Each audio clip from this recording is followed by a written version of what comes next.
So hi guys, hi all. So welcome to chapter 2. So ఈ చాప్టర్లో మనం blender యొక్క ఇంటర్ఫేస్ గురించి అయితే తెలుసుకుందాం. సో బ్లెండర్ యొక్క ఇంటర్ఫేస్లో మనకి మేజర్గా 4 మేజర్ ప్యానల్స్ అయితే ఉంటాయి. సో అందులో మొదటిది 3D వ్యూ పోర్ట్. సో ఇక్కడ నేను ఈ విధంగా రొటేట్ చేస్తున్నా కదా. సో ఈ మిడిల్లో ఉన్న మేజర్ పోర్షన్ ఏదైతే ఉందో ఈ ఎంటైర్ పోర్షన్ ఇక్కడి నుంచి ఇదంతా కూడా, సో దీన్ని అంతా కలిపి మనం 3D వ్యూ పోర్ట్ అని అంటాం. సో ఈ విధంగా నేను రొటేట్ చేస్తున్నా కదా. సో ఈ ఎంటైర్ రీజియన్ని మనం 3D వ్యూ పోర్ట్ అని అంటాం. సో ఇందులో మనం క్రియేట్ చేసే సీన్ కానీ లేదా మనం ఇంపోర్ట్ చేసుకునే ఆబ్జెక్ట్స్ కూడా అవన్నీ కూడా మనకి ఇక్కడే కనిపిస్తాయి. సో ఇక్కడ మీరు గమనిస్తే ఒక క్యూబ్ ఉంది, అండ్ ఇక్కడ ఒక కెమెరా ఉంది, అండ్ ఇక్కడ ఒక లైట్ ఉంది. సో బ్లెండర్లో డిఫాల్ట్ సీన్లో డిఫాల్ట్ వ్యూ పోర్ట్లో మనకి 3 ఆబ్జెక్ట్స్ అయితే ఉంటాయి. ఒకటి క్యూబ్, ఒకటి లైట్, అండ్ ఇంకొకటి కెమెరా. సో ఇది మన 3D వ్యూ పోర్ట్ అంటాం దీన్ని. సో మనం క్రియేట్ చేసే సీన్ కావచ్చు, మనం ఇంపోర్ట్ చేసుకునే అసెట్స్ కావచ్చు, ఆబ్జెక్ట్స్ కావచ్చు, అవన్నీ కూడా మనకి ఇక్కడే కనిపిస్తాయి. అండ్ ఇక్కడ రైట్ సైడ్ మీరు గమనిస్తే ఇక్కడ 2 ప్యానల్స్ అయితే ఉన్నాయి. ఒకటి వచ్చేసి సీన్ కలెక్షన్ అండ్ రెండోది వచ్చేసి ప్రాపర్టీస్ ప్యానల్.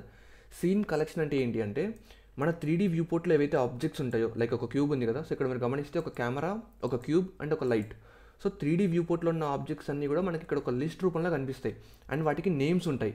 అండ్ ఈ నేమ్స్ని మనం కావాలంటే ఈ విధంగా డబుల్ క్లిక్ చేసి చేంజ్ చేసుకోవచ్చు. సో అది మీ ఇష్టం.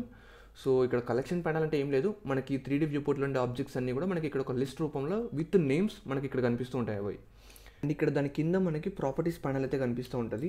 సో ఇక్కడ ఈ ప్రాపర్టీస్ ప్యానల్లో మనకి చాలా డిఫరెంట్ ఆప్షన్స్ అయితే ఉంటాయి. సో మన ఆబ్జెక్ట్స్ మన 3D వ్యూ పోర్ట్లో ఏవైతే ఉంటాయో ఆ ఆబ్జెక్ట్స్కి సంబంధించిన ప్రాపర్టీస్ని మనం చేంజ్ చేయాలి అంటే అది మనం ఇక్కడ నుంచి చేయొచ్చు అనమాట. సో ఈ ప్రాపర్టీస్లో మనకి మేజర్గా ఉండేవి ఏవి అంటే రెండర్ సెట్టింగ్స్ ఒకటి ఉంటుంది. ఫస్ట్ ఆప్షన్ రెండర్ సెట్టింగ్స్ అనమాట. సో రెండరింగ్కి కావాల్సిన సెట్టింగ్స్ అన్ని మనం ఇక్కడే పెట్టుకోవాలి. అండ్ తర్వాత అవుట్పుట్ ప్రాపర్టీస్. సో మనం ఏదైతే రెండర్ చేస్తామో వీడియో ఫార్మాట్ కావచ్చు, ఇమేజ్ ఫార్మాట్ కావచ్చు, సో దానికి సంబంధించిన సెట్టింగ్స్ అన్ని మనం ఇక్కడ పెట్టుకుంటాం. అండ్ తర్వాత ఇక్కడ మీకు కొన్ని లేయర్స్కి సంబంధించిన ఆప్షన్స్ వచ్చేసి, తర్వాత సీన్కి సంబంధించిన ఆప్షన్స్ అని. సో ఈ విధంగా different properties and different options అయితే ఉంటాయి.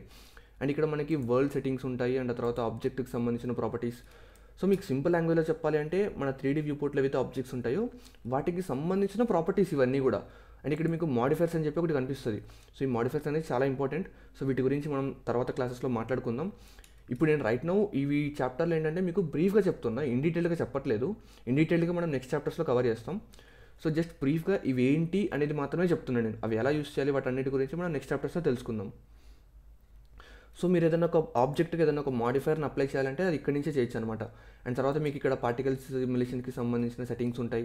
అండ్ తర్వాత మీకు ఫిజిక్స్ సిమ్యులేషన్స్కి సంబంధించిన ఆప్షన్స్ ఉంటాయి. అండ్ తర్వాత ఇక్కడ మీకు ఆబ్జెక్ట్ కన్స్ట్రెయింట్స్ అని చెప్పి కొన్ని ఉంటాయి. అండ్ ఫైనల్గా మనకి ఇక్కడ లాస్ట్లో మెటీరియల్స్ అని చెప్పి కనిపిస్తుంది. అంటే మన ఆబ్జెక్ట్స్ ఏవైతే ఉంటాయో వాటికి ఏదైనా మనం ఒక మెటీరియల్ కానీ ఒక కలర్ కానీ ఇవ్వాలంటే అది మనం ఇక్కడి నుంచి ఇవ్వచ్చు అనమాట. సో ఈ విధంగా ఈ ప్రాపర్టీస్ ప్యానల్లో మనకి నంబర్ ఆఫ్ ఆప్షన్స్ అయితే ఉంటాయి. సో వీటన్నిటి గురించి మనం నెక్స్ట్ వీడియోస్లో తెలుసుకుందాం. ఆ తర్వాత ఇక్కడ మీకు కింద టైం లైన్ అని కనిపిస్తుంది చూసారా.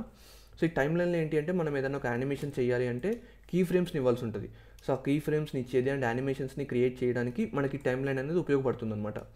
సో వీటి అన్నిటి గురించి మనం నెక్స్ట్ చాప్టర్స్లో అయితే ఇన్ డీటెయిల్గా తెలుసుకుందాం. ఓకే. సో ఇప్పుడు మనకి ఇంటర్ఫేస్లో ఉండే 4 మేజర్ ప్యానల్స్ గురించి చెప్పాను కదా. సో ఒకటి 3D వ్యూ పోర్ట్, అండ్ రెండోది వచ్చేసి కలెక్షన్ ప్యానల్, అండ్ తర్వాత properties panel, and fourth one వచ్చేసి టైం లైన్. అండ్ ఇక్కడ మీకు ఒకవేళ టైం లైన్ మీకు అవసరం లేదు, మీరు ఏమి యానిమేట్ చేయట్లేదు, జస్ట్ సీన్ క్రియేట్ చేస్తున్నారు అనుకోండి, దీన్ని సింపుల్గా ఇక్కడ మీరు కింద వదిలేయండి. లేదు మీకు టైం లైన్ చూడాలి అనుకుంటే ఈ విధంగా డ్రాగ్ చేసి చూసుకోవచ్చు అనమాట. అండ్ ఇక్కడ మీకు టైం లైన్ అవసరం లేదు అనుకుంటే మీరు దీన్ని చేంజ్ చేసుకోవచ్చు. సో ఇక్కడ క్లాక్ సింబల్ కనిపిస్తుంది చూసారా. సో ఇక్కడికి వెళ్తే మీకు నంబర్ ఆఫ్ డిఫరెంట్ ఆప్షన్స్ అయితే కనిపిస్తాయి. సో దీన్ని ఇక్కడ నేను 3D వ్యూ పోర్ట్ సెలెక్ట్ చేసుకున్నాను అనుకోండి. సో నాకు ఇక్కడ 2 3D వ్యూ పోర్ట్స్ వస్తాయి. టాప్లో ఒకటి ఉంది అండ్ బాటంలో ఇంకొకటి ఉంది. సో ఈ విధంగా మీరు వ్యూ పోర్ట్స్ కౌంట్ని కానీ లేదా ఏవైతే ప్యానల్స్ ఉంటాయో ఆ ప్యానల్స్ని మీరు చేంజ్ చేసుకోవచ్చు అనమాట. సో ఇక్కడ మీకు గమనిస్తే నాకు 2 3D వ్యూ పోర్ట్స్ అయితే ఉన్నాయి రైట్ నో. నాకు అవసరం లేదు అనుకుంటే నేను మళ్ళీ ఇక్కడికి వెళ్ళి ఇక్కడ నేను మళ్ళీ టైం లైన్ అయితే సెలెక్ట్ చేసుకుంటాను. సో అర్థమైంది కదా. సో ఈ విధంగా ఉంటుందన్నమాట. అండ్ ఇప్పుడు నేను మీకు ఈ ఇంటర్ఫేస్లో కొన్ని ఇంపార్టెంట్ ఆప్షన్స్ అండ్ కొన్ని ఇంపార్టెంట్ సెట్టింగ్స్ గురించి అయితే చెప్తాను. అండ్ ఇక్కడ మీకు టాప్లో కనిపిస్తుంది చూసారా. సో లెఫ్ట్ సైడ్ టాప్లో ఫైల్ అని చెప్పి ఎడిట్, రెండర్. సో వీటి గురించి అయితే చెప్తాను చూడండి. సో ఇక్కడ మీరు ఫైల్లోకి వెళ్ళారనుకోండి, మీరు ఏదైనా ఒక ఫైల్ని ఓపెన్ చేయాలన్నా లేదా ఈ ఫైల్ని సేవ్ చేసుకోవాలన్నా లేదా ఏదైనా కొత్త ఫైల్ని క్రియేట్ చేయాలన్నా సో ఇక్కడ నుంచి చేసుకోవచ్చు అనమాట. అండ్ ఆల్సో ఇక్కడ మీకు ఇంపోర్ట్ అండ్ ఎక్స్పోర్ట్ అని చెప్పి 2 ఆప్షన్స్ కనిపిస్తాయి. అంటే ఏదైనా అసెట్స్ని కానీ ఇంపోర్ట్ చేసుకోవాలన్నా లేదా ఇక్కడ ఉన్న అసెట్స్ని మీరు ఎక్స్పోర్ట్ చేయాలన్నా సరే వాటిని ఇక్కడ నుంచి చేయొచ్చు అనమాట. అండ్ తర్వాత మీకు ఎడిట్ ఆప్షన్లోకి వెళ్ళారనుకోండి, ఇక్కడ మనకి మేజర్గా అండ్ ఎక్కువగా ఉపయోగపడేది ప్రిఫరెన్సెస్. సో ఈ ప్రిఫరెన్సెస్ అంటే ఏంటి అంటే మనం ఈ బ్లెండర్ సాఫ్ట్వేర్ని మనకు నచ్చినట్టుగా కస్టమైజ్ చేసుకోవచ్చు. సో బ్లెండర్ యొక్క సాఫ్ట్వేర్ యొక్క ఇంటర్ఫేస్ని, వ్యూ పోర్ట్ని అన్నిటిని కూడా మనం నచ్చినట్టుగా చేంజ్ చేసుకోవచ్చు అనమాట. బట్ మీరు రైట్ నో వీటిలో ఏం చేంజెస్ చేయాల్సిన అవసరం లేదు. వీటిలో మనకి ఎక్కువగా ఉపయోగపడేది యాడ్ ఆన్స్ ఒకటి, తర్వాత నావిగేషన్ ఒకటి, తర్వాత సిస్టమ్ ఒకటి. సో వీటిని మనం ఎక్కువగా యూస్ చేస్తాం. అండ్ ఇక్కడ కీ మ్యాపింగ్ అని చూస్తారా, so me keyboard and mouse short cuts ఏవైతే ఉంటాయో వాటిని మీరు ఇక్కడ ఏమైనా కావాలంటే ఇక్కడ మీరు చేంజ్ చేసుకోవచ్చు. సో సిస్టంలోకి వెళ్ళారనుకోండి, ఇక్కడ మీకు రెండర్ సైకిల్ డివైజెస్ అని చెప్పి చాలా ఆప్షన్స్ అయితే కనిపిస్తాయి. సో వీటి ఒకసారి మీరు చూడండి, జస్ట్ మీరు ఒకసారి అర్థం చేసుకోవడానికి ట్రై చేయండి. అండ్ ఇక్కడ మీకు ఏవి ఉపయోగపడతాయి, మనం వేటిని యూస్ చేస్తాం, వీటన్నిటిని కూడా మనం అప్కమింగ్ చాప్టర్స్లో కంటిన్యూ చేద్దాం. ఓకే, బట్ రైట్ నౌ మీరు ఇక్కడ చేంజ్ చేసుకోవాల్సిన ఆప్షన్ ఏదన్నా ఉంది అంటే మాత్రం అది మెమరీ అండ్ లిమిట్స్లో అండో స్టెప్స్ అనమాట. సో అండో స్టెప్స్ అంటే ఏం లేదు, ఇప్పుడు నేను ఫర్ ఎగ్జాంపుల్ ఈ ఆబ్జెక్ట్స్ని ఇక్కడ వరకు మూవ్ చేశాను. సో నేను బై మిస్టేక్లో మూవ్ చేశాను, సో అది నాకు మళ్ళీ బ్యాక్ పొజిషన్లోకి ఇక్కడికే రావాలి. సో నేను ఏం చేస్తాను, Ctrl+Z ప్రెస్ చేస్తే మనకి బ్యాక్ వచ్చేస్తాను అనమాట. సో అండర్ స్టెప్స్ అంటే ఏంటి అంటే మనం ఈ విధంగా ఎన్నిసార్లు బ్యాక్ రావాలి అనేది అనమాట. సో ఫర్ ఎగ్జాంపుల్ నేను ఫస్ట్ ఇక్కడికి మూవ్ చేశాను, తర్వాత ఇక్కడికి మూవ్ చేశాను, తర్వాత మళ్ళీ ఇక్కడికి మూవ్ చేశాను, తర్వాత ఇక్కడికి మూవ్ చేశాను. సో ఇప్పుడు నేను 4 times మూవ్ చేశాను. సో ఇప్పుడు నేను Ctrl+Z ప్రెస్ చేస్తాను, ఫస్ట్ ఇక్కడికి వచ్చింది, మళ్ళీ Ctrl+Z ప్రెస్ చేస్తాను, మళ్ళీ వెనక్కి వచ్చింది, మళ్ళీ ప్రెస్ చేస్తే మళ్ళీ ఇంకొకసారి. సో ఈ విధంగా నేను ఎన్నిసార్లు వెనక్కి రావాలి అనేది ఈ అండో స్టెప్స్ అనమాట. సో బై డిఫాల్ట్ 32 ఉంటుంది, బట్ నేనైతే దీన్ని 100 పెట్టుకుంటున్నా. సో దానివల్ల ఏమవుతుంది అంటే 100 times నేను బ్యాక్ రావచ్చు అనమాట. సో అర్థమవుతుందా? సో అదనమాట, మీకు వద్దనుకుంటే డిఫాల్ట్ 32 ఉంచేయండి, నేనైతే రైట్ నౌ 100 పెట్టుకున్నా. ఆ తర్వాత మీకు ఇంకొక ఇంపార్టెంట్ సెట్టింగ్ ఏంటి అంటే ఇక్కడ మీకు నావిగేషన్లోకి వెళ్ళారనుకోండి, ఇక్కడ మీకు ఆటో కింద పర్స్పెక్టివ్ కింద డెప్త్ అని చెప్పి ఒకటి కనిపిస్తుంది. సో ఈ డెప్త్ అంటే ఏంటి అంటే ఇప్పుడు మీరు రైట్ నౌ ఇక్కడ వ్యూ పోర్ట్లో మీరు ఇక్కడ ఈ విధంగా జూమింగ్ చేస్తున్నారు అనుకోండి.